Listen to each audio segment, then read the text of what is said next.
Mencegah penyebaran virus corona baru, warga di perantauan diimbau untuk tidak mudik duluan ke kampung halaman sebelum bulan Ramadan. Belajar dari melonjaknya angka orang dalam pemantauan dan pasien dalam pengawasan COVID-19 di Jawa Tengah dan Jawa Barat, teguran keras hingga pelaporan polisi mengintai jika ada yang nekat mudik dan tidak mengisolasi diri selama 14 hari.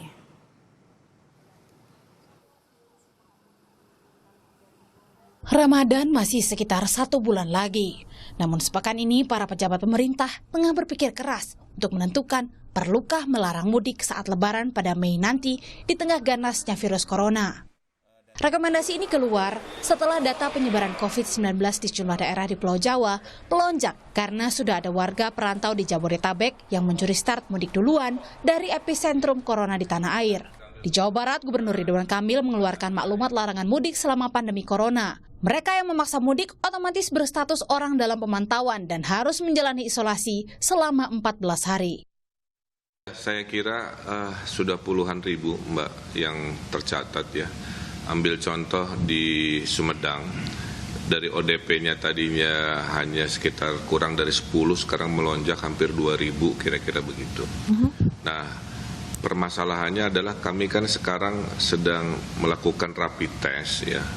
Rapid test dan masif, jumlahnya 20.000 warga sedang kami tes sesuai kategori yang paling rawan untuk mendapatkan peta persebaran di daerah-daerah.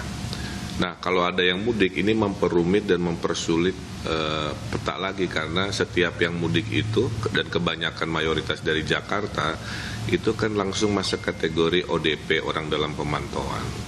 Nah, sehingga ini akan mempersulit sistem yang sedang kami bangun untuk melakukan pemetaan secara jelas dan terukur. Dan kalau dia sudah terpaksa datang ke Jawa Barat dengan status ODP, maka dia harus melakukan wajib karantina. Nah, karena kedisiplinan warga kita kadang-kadang sering kurang maksimal, maka dalam maklumat itu juga saya sudah perintahkan RT RW untuk melaporkan siapa-siapa yang datang ke kampung halamannya dan melaporkan ke kepolisian. Nah, polisi nanti akan bertindak jika ada laporan kalau si ODP orang mudik ini warawiri di kampungnya, kira-kira begitu, dan membahayakan warga, karena kita tahu asimptomatik, yaitu mereka yang terlihat sehat dan terlihat tidak ada gejala ternyata juga membawa virus. Imbauan serupa juga disampaikan Gubernur Jawa Tengah Ganjar Pranowo. Ganjar meminta warga belajar dari kasus penularan COVID-19 dari pasien ke keluarga dan warga di sekitar Solo dan Purbalingga. Imbauan untuk tidak mudik ini dilakukan demi memutus mata rantai penularan virus corona baru COVID-19. Urungkan niat untuk pulang kampung. Tidak usah pulang kampung. Jika panjenengan nekat pulang, saya tegaskan, sama saja Anda membahayakan anak, istri, atau suami, serta mengancam seluruh hidup orang yang kami sayangi, yang kita sayangi, termasuk orang tua panjenengan yang sudah sepuh. Bapak Ibu, jalan terbaik yang bisa kita lakukan sekarang adalah memutus persebaran virus dari kota-kota ke desa.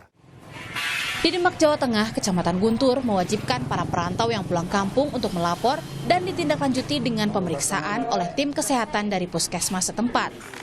Berstatus sebagai orang dalam pemantauan, orang yang mudik dari rantau ini didatangi ke rumah 3 hari sekali untuk mengecek kondisi kesehatannya. Ya nyepi, ya diliburkan. Di sana kerja apa, Mas? Kerja alarm. Nah, dari Bali ke sini naik apa berapa? Naik motor. Tanggal berapa? Tanggal berapa? 2. Sampai sekarang ini nggak ada gejala-gejala. Jadi ketika ada teman-teman habis perantauan ke wilayah desa, teman-teman yang ada di desa juga sudah mengabari teman-teman yang di puskesmas, dan kemudian tim surveillance puskesmas juga akan mendatangi dan untuk men-screening orang tersebut. Pemeriksaan ini dilakukan untuk antisipasi dini jika ada pemudik yang tertular virus corona. Para pemudik ini juga diwajibkan untuk mengisolasi diri di rumah selama 14 hari. Tim Liputan, Kompas TV.